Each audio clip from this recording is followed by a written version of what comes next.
The cost of living has been identified by Labor and the Coalition as a key issue heading into the federal election, and politicians from both sides are trying to persuade voters they understand the pressures households are facing. Australian cities regularly feature near the top of the list in surveys of the world's most expensive places. Callers to Talkback Radio complain they can't afford to pay their power bills, while studies of the pension and Newstart show welfare allowances no longer cover basic living expenses, particularly in big cities.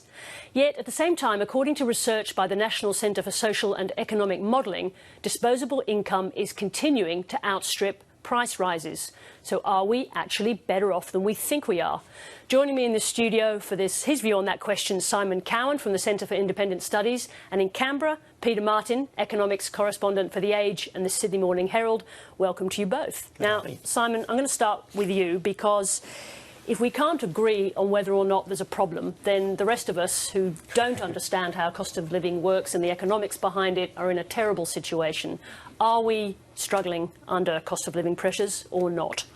Some people are definitely struggling. I think the issue with a lot of these studies is that they're averaging out literally millions of people. And so what we see is there's a lot of disparity between people in certain areas, people in certain income groups. Some people are struggling with cost of living. Some people are getting on okay. For me, the big concern, there are probably two big concerns. One, I think there are specific areas in the Australian economy where costs are extremely high and going up. And second, I'm quite concerned about what's going to happen to cost of living in the future, because the figures have been systemically understating the issue due to the high Australian dollar. As the Australian dollar comes off, things like petrol prices, which have been kept relatively under control for the last few years, are likely to increase substantially. And so when you go, look 2 or 3 years into the future, there's a significant issue there that we need to address today. All right, let's bring Peter Martin in, because I think he'll be dying to jump in. Peter, do you accept that Australians are doing it tough? We hear it all the time. Is that what's happening? No, and we shouldn't be hearing it all the time. We've heard it from both sides of politics. Indeed, the former Treasurer, Wayne Swan, doing it tough. You search his transcripts and you'll find it mentioned at least once, every time, it's almost as if we pay our respects to our custodians of this country. People say that before speeches. He says that during every press conference. He did. There's very little evidence overall. In the last election, Tony Abbott, in the pre-election debate, said the price of bread was going up. It was going down. Look at what's been happening to prices. Prices in the last year, this is with the carbon tax, are up 2.5%. Now, for most people who are working, the increase is 1.7% of their costs. For the people who are worst off, the Newstart recipients, and I hope Simon has sympathy for Newstart recipients. I think he's already indicated he has. Their prices are increasing the most, 2.8%. But even 2.8%, by historical standards, it's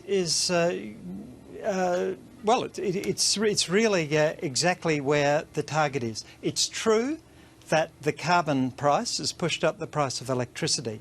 Electricity makes up of the typical budget 2.6%. And by the way, 6 years earlier, it made up 2.6%. Simon, it's not a big cost. Let me bring you in there. Do you accept what Peter's saying, that I think we can get universal agreement that we all think that electricity is hurting us? Is Peter right that in fact that cost has been covered? Well, you've got to go down, I think, into a little more detail on these figures. I mean, electricity prices have gone up by over 200% over the last few 10 years, and a lot of that has been inflicted directly by the government. Peter Martin, I've got to bring you in there. 200%, you're disagreeing with that figure. Is that right or wrong? Well, they've gone up 19% in the last 5 years, so I would find it difficult to believe if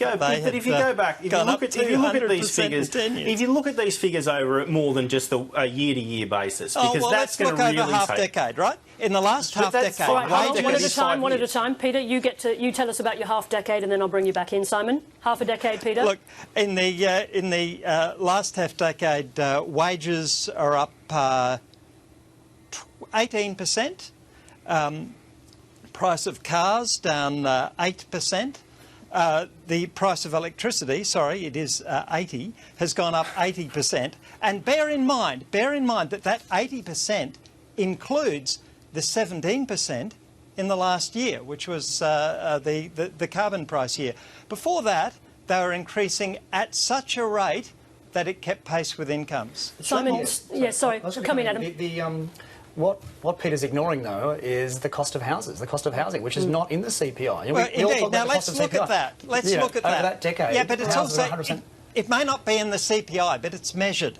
Rents in the last... Rents are measured, but that's not the price of houses. So prices of houses have accelerated far beyond weekly rent. It's true, yes, rent has gone up a lot as well. I think this is, in fact, the very significant point, because if you look at those things which are costing more of the wallet than they did, they're the kind of things which, in a sense, are discretionary. Private school fees, they take up a good deal more of the wallet than they used to, unlike electricity. Rent, not rents, but house prices, house purchase, and rents as well, actually, they take up more of the wallet. Now, why would that be? It isn't that Sydney, for instance, is an expensive city. It's that... Well, it is, though. Well, Hold on, let him finish his point. All right. Try the suburb of Roos in Campbelltown, OK? What I'm trying to say is that because there are particular locations and because, on the whole, we're very well off, we start competing for scarce resources, which is for scarce better schools, or what we believe will be better schools, for scarce locations near the city, near the harbour side. That's what is driving things. And if you are to argue that, as a whole, households are in a bad way, you'd have to explain why we're saving a near record, a long-term record, 10.5% of our income. That is, like, Peter, just go back 10 years, we were saving nothing. Peter raises a good point there. It is true that we are saving more than we were. We're saving, as he says, 10% of our income. Now, if we are doing it so tough, universally across the country doing it so tough, how could we afford to be saving that much? Well, we've cut back some of our discretionary spending because we're uncertain about the economy. But I want to go back to house prices just for a second, because I think this is actually very important. House prices in Sydney are among the highest in the world, but the increase in house prices in Sydney hasn't been as significant as it has been in other parts of Australia. So house prices in Perth, if you look at the index of house prices over the last 10 years, it's gone from 75 to 210. Now, Hobart, a city that is not exactly part of the beating heart of the Australian economy, in 2002 their index was 56, in 2010 it went up to 161. Now that is a massive increase by anyone's standards. Now, that's why we feel like cost of living is going up. Is there anything governments can do? Now, if we're looking at these housing prices, I think we have universal agreement on that, rather than just telling us that we're doing it tough and that we're feeling awful. What should government do about housing prices? Some of the increases, in fact a significant amount of the increases, have come from what governments have done in the past. So things like the First Homeowners Grant, for example, is designed to make it easier for first homeowners. What it actually does is it pushes up the prices of houses. It all gets captured by the sellers. Yeah. Well, it would be fair to say that's being more or less wound back and abolished now. I think that battle's been won. Sure, the supply side, I think. But it is indeed. It's local government in particular. We've got zoning restrictions. Planning takes a long time to get through in anyone's language. We've got problems there. Things like, even stuff like taxes on the disposal of property. I mean, that really significantly restricts people moving from big houses to smaller houses because they get a massive whack of tax. And do you think that either side of politics is prepared to take on that particular issue in terms of availability of land, but also the tax advantages that you're talking about there? Absolutely not. I mean, I don't even think you'll hear the words negative gearing in the campaign, let alone have a significant debate on that. And Mark Latham might mention them again. But we do. I think Peter's got a point about. I think discretionary on housing is a troublesome term, but we do need to look at the way we house people in a city the size of Sydney and the size of Melbourne and the size of Brisbane, and the fact that we are still wedded to this idea of a house on a block of land. And, you know, the rest of the world understands that you can raise children in apartments, but we seem to have this idea that, you know, you have to have a backyard with a trampoline to do it. And that's why people have to live in Campbelltown instead of in the city, over a railway station where they can easily get to work. And I don't know how much the government can do about that. That's why the public transport is so bad as well, because we're also spread out. But public transport costs are enormous here, and it's not only that. Not only are they as high as anywhere in the world.